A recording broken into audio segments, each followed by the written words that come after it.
Donc The Batman, pour dire, euh, c'est 3 heures déjà. C'est un énorme défaut. Arrêtez de faire des films trop longs, vraiment, c'est horrible. Non, trop long, trop long, trop long. Déjà 3 heures, t'arrives dans la salle, tu sais que tu vas rester assis pendant 3 heures, tu sais que t'aurais dû prendre une place en salle ice et dépenser 15 balles ta place pour être à peu près confort. Et bon, voilà. Donc déjà, c'est mal barré. Et alors, j'ai vu des trucs, mais dithyrambiques sur The Batman, et je ne comprends pas. Vraiment. Il y a de bonnes idées, il y a des trucs visuels qui sont sympas, mais il y a trop de personnages, il y a des personnages qui servent à rien. Genre le pingouin il sert à que dalle. Le pingouin, tu peux retirer 30 minutes de film où il est, parce que je crois qu'il... Ouais, non, il doit pas faire 30 minutes, il doit faire 15, allez, mettons. Mais tu peux quand même retirer 15 minutes, ça aurait fait un film de 2h45, et il y avait pas ce foutu pingouin.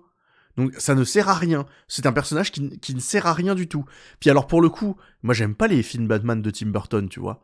Mais par contre, le pingouin de Tim Burton avait clairement plus de charisme et plus de fond que ce pingouin-là où tu ne comprends pas ce qu'il fout là.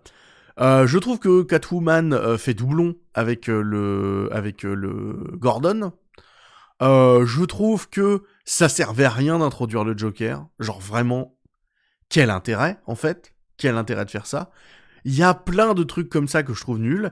Et Ganox nous dit, dommage, ils ont voulu sauver la face du Papa Wayne, ça aurait été beaucoup mieux si ça avait été vraiment un connard corrompu. Et je suis d'accord.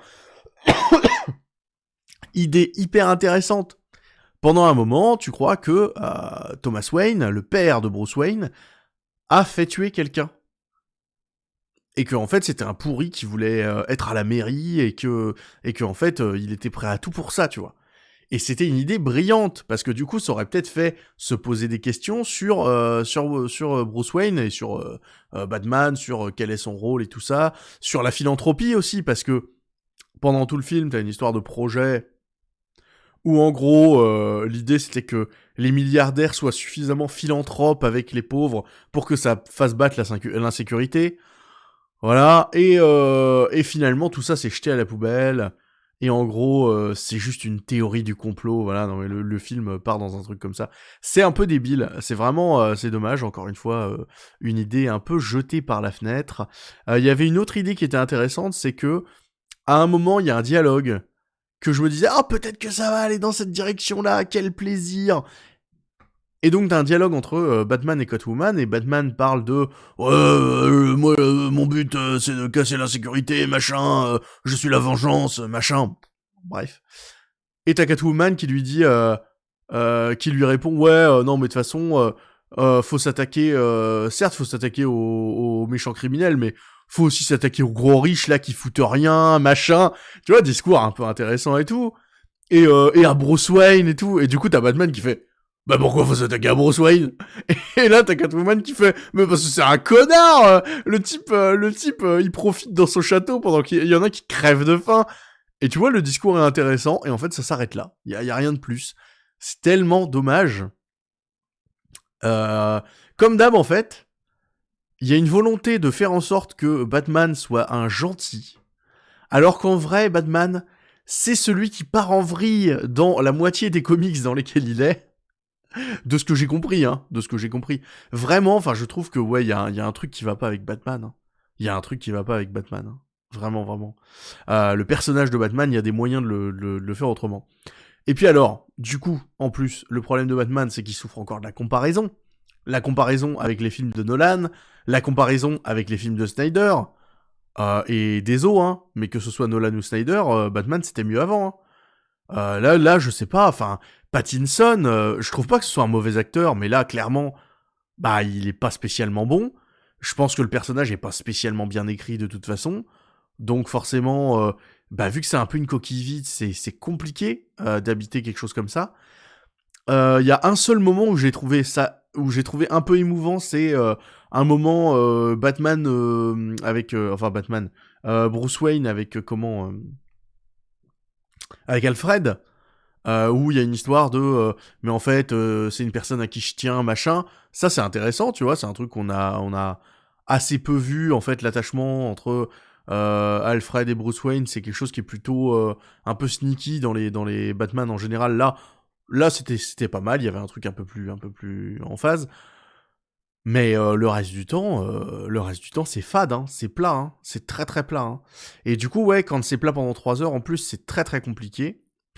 Globalement, ouais, il y avait des idées qui étaient pas mal au niveau du visuel, mais rien de transcendant, et surtout, rien de grandiose.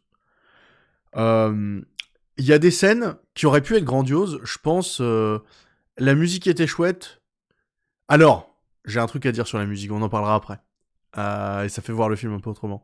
Mais du coup, ça manque énormément de grandiose. Par exemple, il y a une scène qui est dans une bande-annonce où justement il y a la Batmobile qui sort des flammes, et puis il y a un truc, et puis on voit Batman à l'envers et tout. Et en fait, avec la musique qu'il y avait dans la bande-annonce, ça marchait bien.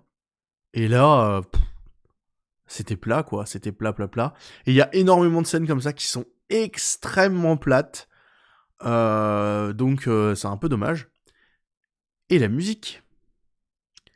Et il n'y a pas de manoir. Si, il y a un manoir, mais en fait, c'est comme tout le film, c'est-à-dire, qu'est-ce qu'ils ont voulu faire Batman plus sombre. Bon, bah voilà. Ok, super, on fait un Batman plus sombre. Bon, bah voilà. Au moins, bah oui, c'est sombre. Alors, il n'y a pas de lumière pendant tout le film, mais bon, du coup, ouais, c'est sombre. Ok. Et la musique. Alors, la musique... La musique. En fait, au départ, je me disais, ouais, la musique est sympa, mais sans plus.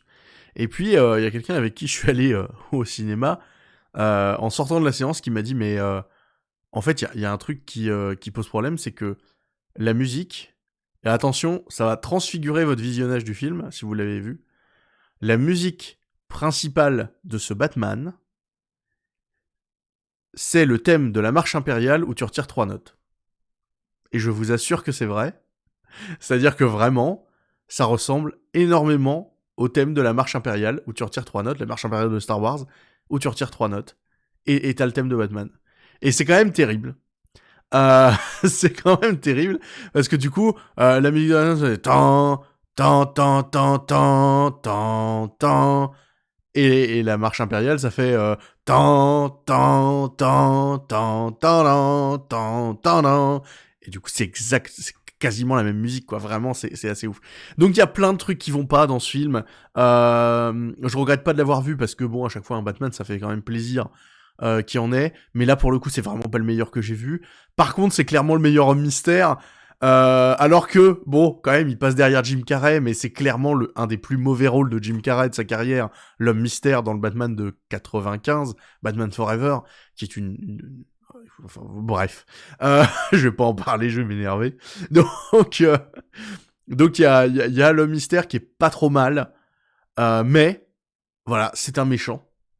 Alors que c'est quoi finalement? C'est quelqu'un qui veut juste remettre un peu d'égalité sur le truc. Si vous voulez, le mystère de ce film, il a un peu la backstory de Joker dans Joker. Vous voyez le truc? Il est un peu malade mental, et puis surtout très très contre le système en place, quoi. Il est un peu un peu marginal plutôt que malade mental. Il y a un côté vraiment marginal, et surtout concentré sur les élites. Faut casser les élites, tu vois. Mais ça peut pas être un gentil dans un film de super-héros. C'est terrible. Non, vraiment, voilà. The Batman, vraiment, je le déconseille. C'est très long pour pas grand-chose, et c'est jamais grandiose. Si vous voulez revoir un Batman, revoyez Batman v Superman. Moi, j'aime beaucoup Batman v Superman. Revoyez le Justice League de Zack Snyder. Moi, j'aime beaucoup tout ça, voilà. J'aime beaucoup ce Batman-là, de Ben Affleck. J'aime énormément, évidemment, le Dark Knight de truc. Mais ce qui est trop drôle, et je terminerai par là, c'est que, politiquement, normalement, je suis beaucoup plus raccord avec ce The Batman que avec le Batfleck ou le Batman de Nolan. Parce que bon, The Dark Knight, c'est clairement un film qui glorifie la violence à l'égard des criminels. Enfin, vraiment, il y a un truc... voilà. Politiquement, je suis pas raccord avec. Mais pourtant, c'est tellement mieux fait, quoi. C'est tellement mieux fait. Donc ouais, non, The Batman de Matt Reeves, non. Non. Très simplement, non.